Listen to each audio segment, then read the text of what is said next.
반갑습니다. 어머니들 또 만났어요. 또 만나게 되었습니다. 매 학기 시작할 때마다 만나게 되는데요. 네, 조금 약간 옆으로 비껴놔서 할게요. 네, 여름학기 이제 지난 시간에는 겨울학기 들어갈 때 겨울학기 교육과정에 대해서 설명회를 진행을 했었는데 이제 이번에는 여름학기 교육과정에 대해서 설명을 좀 해드리도록 하겠습니다. 아마 상반기 동안 한 3개월, 3, 4개월 동안 지금 학생들이 다니면서 학교에 적응하는 것도 쉽지 않았을 거고 학원에서도 이제 담임 선생님이 이제 정확하게 배분이 돼서 담임 선생님과 적응을 하는 기간들도 조금 있었는데요. 지금쯤이면 이제 아마 각각 선생님들에게 맞춰져서 이제 학교에도 시험은 이렇게 나오는 거구나, 학교 수업이 얼마나 중요한 거구나 이런 것들도 아이들이 많이 알게 됐을 것 같고 고등과정이 중등이랑 어떻게 다른지도 아이들이 많이 좀 이렇게 깊이 체감을 하게 된 시기였을 것 같아요. 그래서 이제 그런 친구들이 여름학기 때 어떻게 준비를 해서 2학기에 또 알차게 학교 생활을 해야 되는지를 좀 알려드리려고 준비를 했습니다. 네, 오늘 설명의 목차는 우선 상동교육원과 청라교육원의 각 담임 선생님들 간단한 소개가 있을 것 같고요. 그 다음에 여름학기, 이제 가장 궁금하신 점이죠. 여름학기에 어떻게 수업이 진행이 되는지, 그 다음에 특강은 어떠한 과목들이 열리게 되고, 그 다음에 이제 어떻게 관리를 하게 되는지까지 이렇게 간략하게 설명을 드리도록 하겠습니다. 사진이랑 많이 다르죠? 예뻐요. 감사합니다. 네, 고일태 선생님은 총 이렇게 지금 상동과 청라교육원까지 총 7분이 계세요. 물론 수업을 진행을 하는 건 상동에서는 상동 선생님, 그래서 저 예지 선생님, 정화 선생님, 정화영 선생님이 4분이서 진행을 하시고 청라에서는 유미애 선생님, 이수혜 선생님, 이번에 새로 오신 박기철 선생님까지 총 이제 각각 청라교육원에 3명, 상동교육에 4명 있는데 저희가 교육과정을 짜거나 학생들을 위해서 어떤 것들을 해야 될지 고민하는 건 7분이 다 모여서 같이 회의를 한 3, 4시간 동안 진행을 하세요. 그래서 이제 그 교육과정을 같이 상동과 청라가 맞추게 되고 또 청라만의 또는 상동만의 어떤 좀 구체적인 교육과정이 달라야 되는 점은 이제 각각 갖다가 큰 틀에서는 고1 아이들을 위한 거는 같이 논의를 해서 결정을 하게 됩니다. 네. 여름학기 주요 일정인데요. 여기에서 지금 제일 가장 중요한 걸 말씀드리고 싶었던 거가 있어요. 그래서 이제 좀 앞 페이지에 이 페이지를 넣었는데요. 제일 위에 보시면 7월 2주차에 고1 전체 학생들을 대상으로 상반기 성적 정기 상담이 이루어집니다. 방금 앞에서 원장님이 말씀하셨던 것처럼 6월 1일 모의고사에 대한 성적표가 다음 주에 학생들에게 배부가 될 예정이죠. 그래서 3월 모의고사, 그 다음 6월 모의고사, 그 다음에 1학기 전반 성적과 관련해서 전체적인 성적과 관련해서 학생들한테 상담지가 배부가 되고요. 학생들이 디테일하게 자신들의 성적을 거기다 기록을 하고 자신이 부족하다고 생각하는 것, 그리고 자기가 조금 그래도 관심이 있고 이 부분은 괜찮다고 생각하는 것들을 세밀하게 조사를 해서 이 담임 선생님과 생각을 좀 비교하게 됩니다. 그래서 각각 담임 선생님들이 이제 학생별로 이미 다 파악은 어느 정도 됐죠. 그래서 선생님들이 파악하신 학생들에 대한 장단점과 그리고 학생들 스스로가 생각하는 자신들의 장단점을 서로 비교를 해서 여름학기 동안 어떻게 준비를 할 건지, 그리고 앞으로 이제 다음 학년에 엄매하고 화작 중에서 뭐를 하는 게 더 유리할지,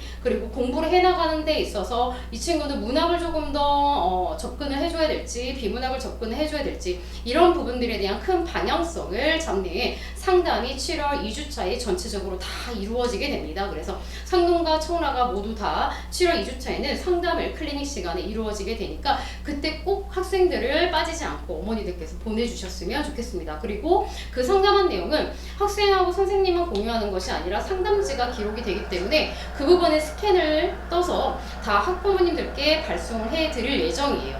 그거를 발송을 해드리는 이유는 이 뒤에 있는 거와 이제 같이 맞물리게 되거든요. 원래 평가하고 진단 평가라는 것들이 이제 매주 이루어지게 돼요. 진단 평가 같은 경우에는 이제 학생들에 대해서 조금 더 객관적으로 판단하는 평가가 될 거고요. 그 다음에 저희가 매주 클리닉을 진행을 하면서 모의고사를 보게 될 건데 결국에는 마지막 주차에 갔을 때 아이들이 처음에 상담을 해서 잡은 어떤 목표와 방향성이 얼마나 어느 정도 수행이 됐는지를 이 원래 평가하고 모의고사의 결과를 통해서 어머니들께서 이제 향상도를 확인해 보실 수 있도록 첫 주차 그리고 중간 그리고 마지막 주차에 어머니들께 상담지 성적표 2번 그리고 후기까지 해서 어머니들께 전송이 될 예정입니다. 그래서 학생들이 방학 동안 얼마나 치열하게 준비를 해야 하는지를 학부모님들께서 아실 수 있도록 학원에서 발송을 해드릴 테니 너무 걱정하지 않으셔도 될 것 같습니다.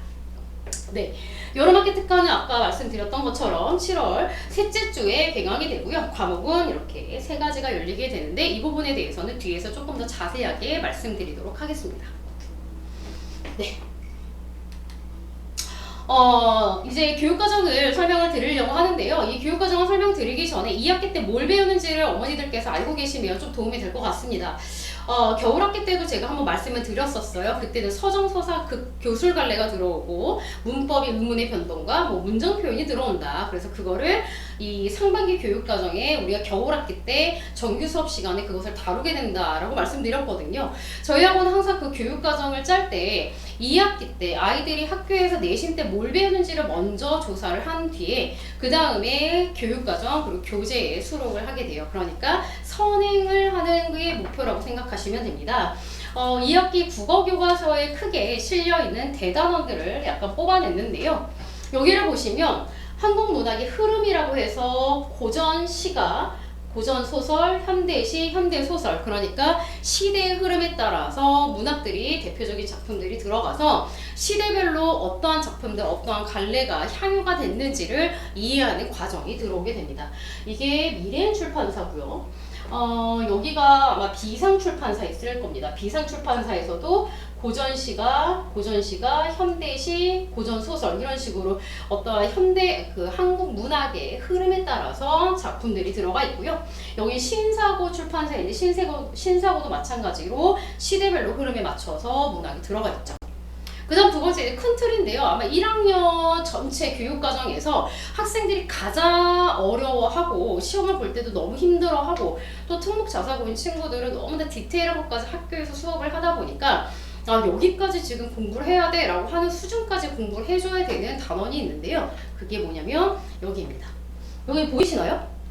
세종, 어제, 훈민, 정음이라고 쓰여 있어요. 여기는 용비어천가라고 쓰여 있고요. 여기도 국어의 어제와 오늘 그러니까 중세국어가 들어온다는 얘기죠. 여기에서도 마찬가지로 국어의 변천이라고 해서 고대국어, 중세국어, 근대국어 그러니까 우리말이 어떻게 변화해 왔는지를 살펴보는 영역입니다. 그러니까 아이들이 이미 문법을 많이 하기는 했어도 문법 자체를 조금 어려워하는 친구들이 많은데 여기에 이제 중세국어까지 들어오게 되니까 아이들이 좀 많이 힘들어 하거든요. 그래서 이 부분을 저희가 정규 수업 문법 시간에 중세국어를 선행할 수 있도록 교육과정이 아마 들어가 있을 겁니다. 그 부분에 대해서 이제 자세하게 보여드릴게요. 네, 여름학기 정규 커리큘럼이죠. 실제로 저희들 교재에 지금 들어가 있는 작품들과 구성을 지금 보여드리는 건데요. 7월 8일 개강 주에는 우선 모의고사 유형별 전략을 갑니다. 그러니까 계속 지금 2학기 내신 선행을 준비를 하고는 있지만 저희가 계속 준비를 하는 거 방학 동안 모의고사 준비를 하지 않으면 도대체 언제 하냐 해서 정규 수업 시간에는 내신 선행 수업을 하고 클리닉 시간에는 모의고사에 집중을 하자라고 컨셉을 좀 잡았어요. 그래서 우선 정규 수업 첫 시간에는 아이들이 모의고사 유형이 어떤 건지, 유형별로 접근하는 방법은 어떤 건지, 어떤 걸 읽어내야 되는 건지, 문제를 먼저 읽고 풀 건지 아니면은 지문을 읽고 문제를 읽을 건지 이러한 디테일한 선생님들의 접근 방법들 이런 것들을 먼저 1주차에 진행을 하게 되고요. 그 다음부터는 완전하게 이제 내신 선행 수업들이 들어가게 됩니다. 작품들을 보게 되면 다 구성들이 그렇게 맞춰져 있어요. 고전 시가고요, 고전 소설, 그 다음 고대가요, 향가고요, 고전 가사가 들어가 있고 현대 소설이 들어가 있고 각각의 다 갈래별로 시대가 다른 작품들과 갈래들을 넣었고 그 다음 교과서에 연계되는 작품들 교과서에 그대로 실려있는 작품도 있고요. 교과서에 수록되어 있지만 동일 작가의 다른 작품이 실려있기도 하고요. 또는 구성 자체가 아이들이 현대소설, 고전소설을 읽어내는데 도움이 될 만한 틀을 가지고 있는 작품들을 구성해 놨습니다. 그 중에서 아마 가장 관건은 이제 여기겠죠. 아이들이 이제 5주차에 들어오는 이 광장이라고 하는 소설 선생님들은 굉장히 좋아하는데 학생들은 굉장히 어려워하는 작품이 광장이죠. 아마 어머님들께서도 광장이라는 소설 읽어보셨을 거예요. 그게 아직까지도 교과서에 실려있고 거기에 있는 해석을 할 수 있는 여지들이 많아서 연습하기 되게 좋은 작품입니다. 그래서 실어놨고요. 그다음 관동별곡은 아마 어머니들께서도 고등학교 때 배우셨을 거예요. 저도 이 관동별곡 배우면서 맞았던 기억이 있어요. 졸아가지고.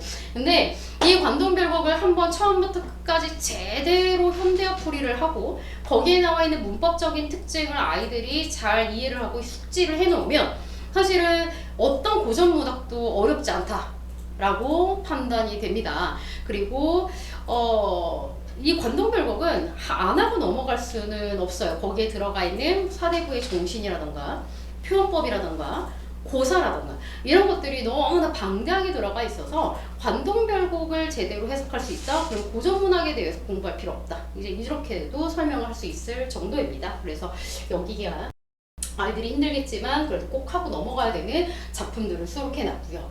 비문학은 지금 영역별이라고 말씀을 드렸는데 어떻게 되어 있냐면 각 주차별로 인문사회, 인문사회과학, 인문사회과학 이런 식으로 영역별로 매주 아이들이 돌릴 수 있도록 구성을 해 놓았어요. 비문학 같은 경우는 처음에 글을 읽는 팁, 그러니까 글을 읽는 구조를 잘 잡고 나면 무한 반복으로 연습하는 것만이 비문학에서는 성적을 올릴 수 있는 방법이어서 이제 비문학을 이렇게 넣어 놓았습니다. 아직까지는 아이들이 비문학에 대해서 많이 어려워하기는 하지만 그래도 아직까지는 연습을 하는 게 조금 더 필요한 상황이죠. 왜냐면 글을 많이 읽어본 세대들이 아니다 보니까 우선 그릭된과의 연습을 시키고 이 비문학에 대해서 조금 더 난이도가 올라가는 건 앞으로의 추세, 지금 이번에 아까 원장님이 말씀하신 것처럼 고난도의 비문학 지문들이 빠지게 됐을 경우를 대비하는 지문들이 아마 겨울 학기 때는 들어오게 될 것 같습니다. 네. 그 다음 이제 문법이죠. 문법은 어떻게 구성이 되어 있냐면 겨울 학기 때는 문법이 어떤 식이면 음은, 그 다음에 문법 요소 이렇게 들어가 있었는데요. 단어 문법 요소 이렇게 들어가 있어서 막 아이들이 막 항상 얘기했었어요. 선생님 지겨워요. 너무 많이 했어요. 이래놓고 이번 내신 때 하면서 또 마치 새로 들은 것처럼 또 까먹는 친구들도 있는데요. 그럼에도 불구하고 문법은 계속 반복이 너무 중요하다고 생각합니다. 제가 중3 여름학기 교육과정 설명회 때, 그러니까 1년 딱 전에 교육과정 설명회 때도 말씀드렸던 게 문법은 반복이다라고 말씀드렸었어요. 끊임없이 문법은 반복을 하면 할수록 정확도가 올라가게 되고 문제 푸는 속도가 빨라지게 됩니다. 그래서 아마 언어 매체를 선택하는 친구들은 이과적인 성향이 좀 강하고 그리고 시간을 좀 단축을 시켜야지 되는 친구들, 이 친구들이 언어 매체를 많이 선택을 하게 되는데요. 그만큼 이 언어 매체는 시간이 좀 많이 걸리지만 마지막에 최종적으로 수능에 가서 좀 유리하게 표준 점수도 따고 점수도 단축할 수 있는 게 언어와 매체죠. 또 언어와 매체를 선택하지 않는다 하더라도 아까 2학기 교육과정에서 중세국어를 다룬다고 얘기를 말씀드렸었죠. 그 중세국어를 위해서 정규과정이 문법이 이렇게 짜여있습니다. 형태소라고 하는 게 들어가 있고요. 그 다음에 품사입니다. 형태소와 품사는 거의 유사한 거라고 생각하시면 되고요. 그 다음에 문법 요소라는 거는 이제 뭐 높임법, 그 다음에 뭐 피동이냐 사동이냐 뭐 이런 이야기들이 들어가 있는데요. 형태소, 품사, 문법 요소를 다 앞에서 지금 3주 동안 하는 이유는 뒤에 나와 있는 중세국어를 제대로 이해하기 위한 과정이라고 생각하시면 됩니다. 아까 2학기 교육에서 중세국어 있었죠? 그 중세국어 교과서에 수록되어 있는 작품들을 이때 강독을 하게 될 건데, 자료를 분석하게 될 건데, 그걸 이해하려면 이 앞에 있는 이 문법에 대한 기본 이해가 되어 있어야 제대로 이해가 됩니다. 그래서 문법은 그 흐름, 중세국어를 위해서 이 교육과정이 짜였다라고 생각하시면 됩니다. 아마 과제도 조금 많이 나갈 예정이에요. 네. 테스트도 자 여기 잠깐 보시면 테스트가 고전 어휘로만 지금 쭉 이루어져 있죠. 이 고전 어휘라고 하는 게 뭐냐면 원래는 개념어책을 가지고서는 테스트를 봤던 거 기억하실 거예요. 아마 신입생이신 분들은 잘 모를 건데 이전에 중3 때부터 저희 학원에 계속 다녔던 친구들은 개념어 테스트라고 해서 조그마한 책자를 가지고 개념어를 막 공부를 했었어요. 그거를 1년 반 정도 진행을 하게 됐는데 이제 그게 종료가 되고요. 고전 어휘, 그러니까 고전 시가, 고전 가사들, 작품들 이해하는 데 있어서 어휘들이 아예 다른 경우들이 있죠. 현대어하고. 그런 어휘들을 기본적으로 5주 동안 테스트를 보면서 필수 어휘들을 익히는 테스트가 진행이 됩니다. 그래서 이렇게 진행이 되고 7월 29일, 30일에는 학원 여름 방학 기간인데요. 그때 딱 이렇게 주말입니다. 그래서 어머니들께서 일정을 미리 짜시는 데 있어서 휴가를 만약에 짜야 되는 상황이면 이 일정을 고려해서 이제 일정을 짜주시면 좋을 것 같아요. 네. 저희 학원 클리닉은 총 이게 3단계로 이루어져 있는데, 자, 제일 첫 번째. 매주 이제 클리닉이 진행이 될 겁니다. 중3 때는 격주로 진행이 됐는데 이제 고등학생이 되고 나서는 매주 클리닉이 진행이 된다고 생각하시면 되고요.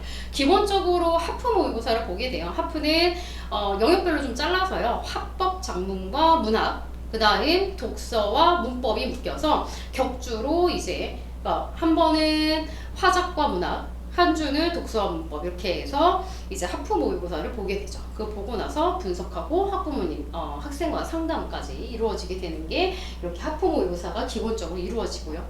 그 다음에 그것을 통해서 상담을 하게 되고 학부모님께서 이거 되게 좋아하세요. 주석지 같은 경우인데 이 주석지 같은 경우는 저희 조교사님들이 만드시죠. 조교사님들이 다 명문대 지금 다니고 있는 학생들이고 그 친구들이 먼저 모의고사를 다 풀어봅니다. 그리고 장애인들 입장에서 여기 지문에 근거가 있었다라고 하는 것들, 자기네들 실질적으로 문제를 푼 요령 이런 것들을 여기 주석지에 담아주죠. 그래서 이 주석지를 통해서 학생들이 실제로 답에 대해서 오답과 근거를 찾아갈 수 있도록 이제 정리를 하게 되고요.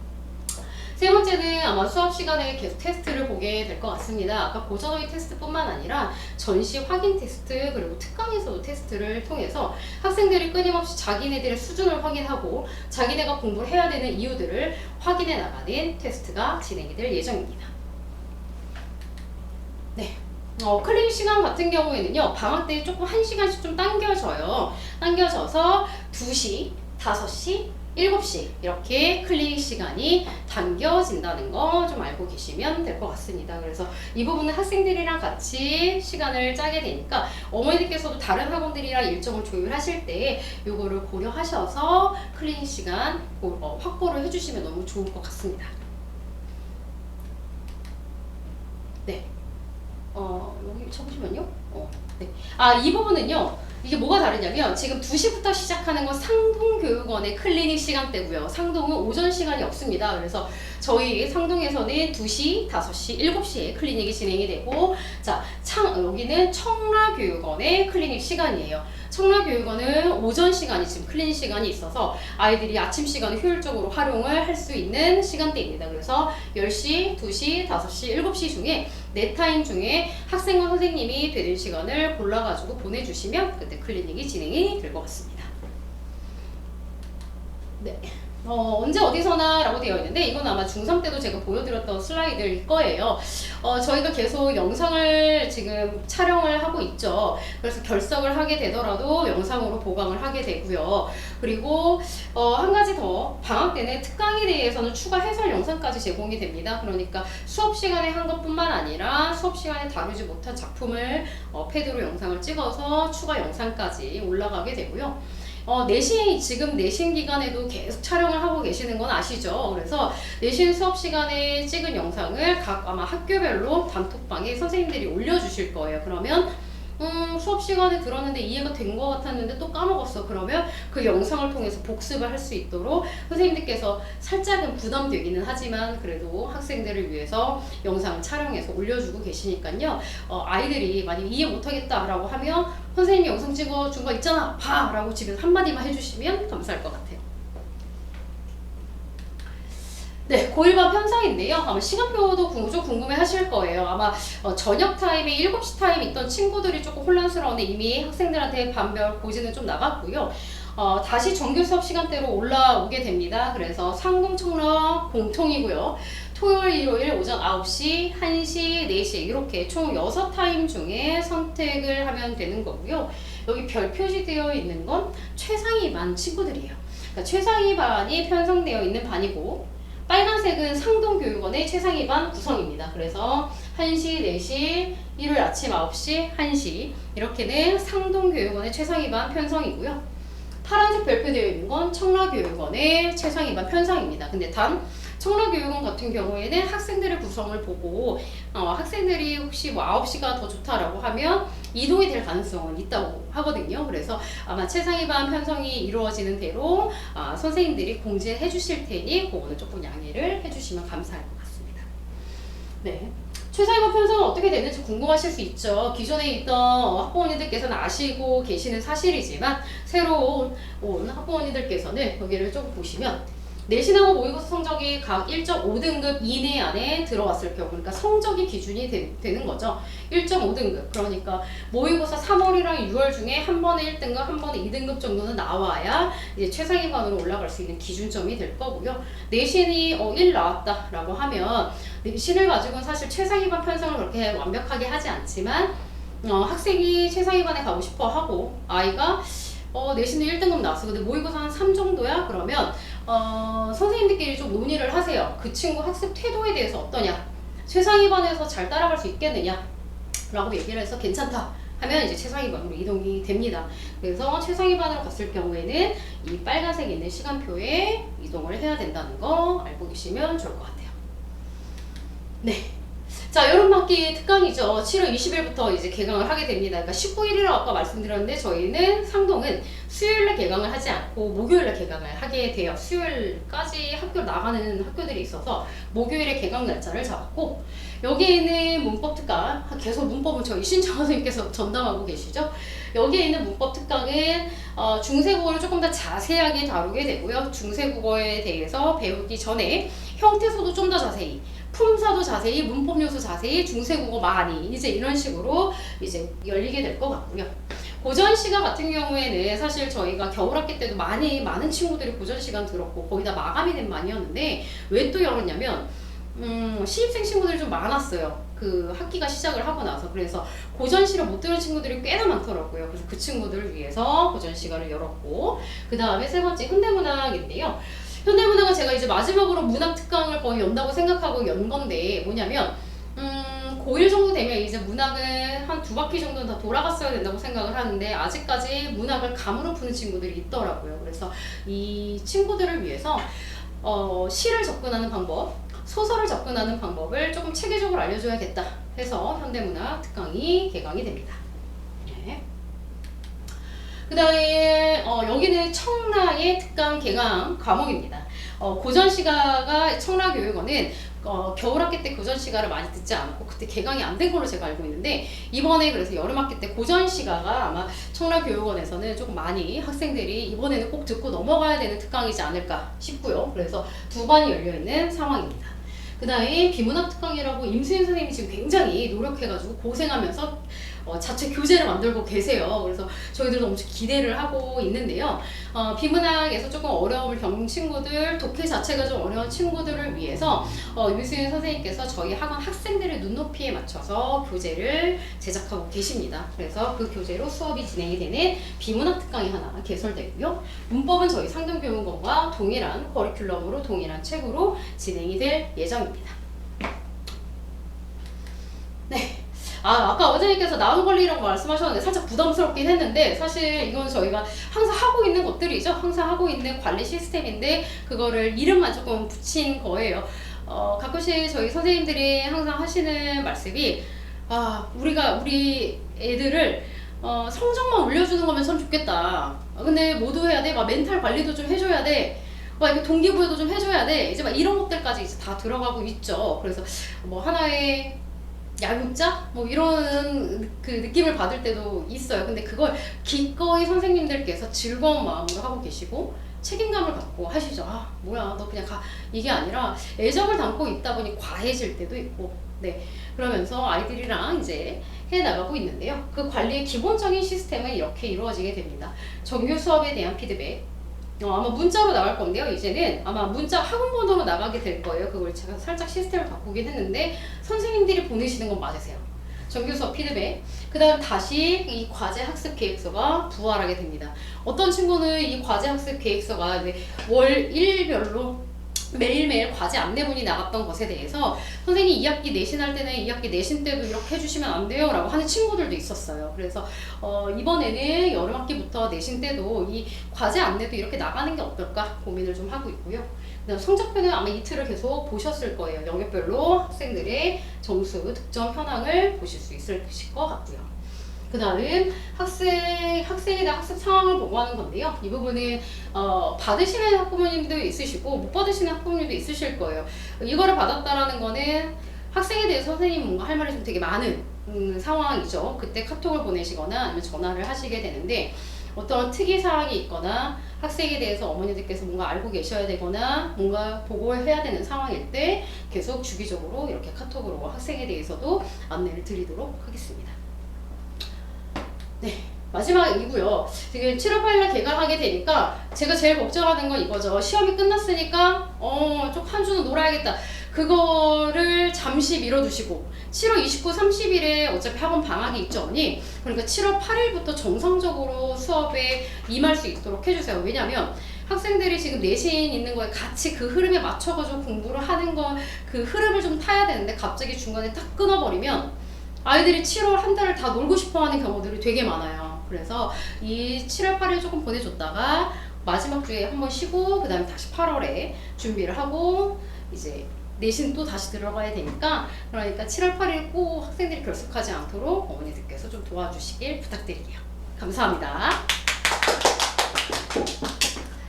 네, 이렇게 우리 김수정 팀장님께서 이제 여름 학기에 대해서 이제 안내를 해주셨는데요. 해주시는 사이에 어머님들이 질문을 몇 가지 주셔가지고 이제 선생님과 Q&A 시간을 가져보려고 합니다. 일단 첫 번째인데요. 여름 학기 이후의 일정이 어떻게 되나요, 선생님? 이렇게. 네. 여름 학기가 지금 7월 8일부터 8월 19일까지 아마 이루어질 거예요. 그러면 8월 25일, 자, 그러니까 8월 마지막 주부터 정말 안타깝게도 2학기 중간고사 내신이 다시 시작이 되죠. 네. 그래서 내신 대비로 다시 다 돌아간다고 생각하시면 될 것 같습니다. 아, 네. 그러면은 우리 아이 특강을 선택하고 싶은데 네. 어떤 걸 기준으로 특강을 골라야 될까요? 라는 질문도 있으셨어요. 기본적으로 그 특강에 대해서는 아마 담임 선생님께서 지정을 해주실 가능성이 되게 높으세요. 너는 문법이 좀 약한 것 같으니까 이번 여름방학 때 문법 좀 해. 어떤 친구는 제가 오늘도 어떤 친구한테 너는 여름방학 때 꼭 고전시 들어야겠다라고 한 친구도 있어요. 기본적으로 선생님들께서 과목을 추천을 해주실 건데 학생들이 자신들이 부족하다고 생각하는 걸 들어도 상관은 없습니다. 단 문법이 너무 약하다, 나는 문법에 기초가 없다 라고 하는 경우에는 문법 특강을 한 번은 꼭 듣고 넘어갔으면 좋겠어요. 왜냐면 2학기 중세국어를 하려면 문법이 정말 기본이 다 되어 있어야 되거든요. 그래서 문법이 너무 약하다 하면 이제 문법을 들어야 되는 거고, 기본적으로 나는 문학에 있어서 전체적으로 성적은 잘 나오는데 정확하게 이게 왜 답인지 모르겠어 라고 하는 친구들은 현대문학을 들으면 되는 거고요. 고전 시가를 여태까지 한 번도 공부해 본 적이 없다, 나는 고전 작품이 나오면 나 무슨 말인지 모르겠다, 어떻게 읽어야 될지 모르겠다 라고 하는 친구들은 고전시를 들으면 될 것 같습니다. 네. 네. 그럼 지금까지 어머님들의 이렇게 궁금하고 간지러운 부분을 엄청 시원하게 잘 긁어주시는 시간이었던 것 같고요. 네. 시간 관계상 이제 네. 다른 질문들은 저희가 이제 상담을 통해서 진행을 해드려야 될 것 같아요. 네. 지금까지 설명해주셨던 우리 김수정 팀장님 박수 보내드리면서 네. 감사합니다. 감사합니다. 네. 네, 감사합니다.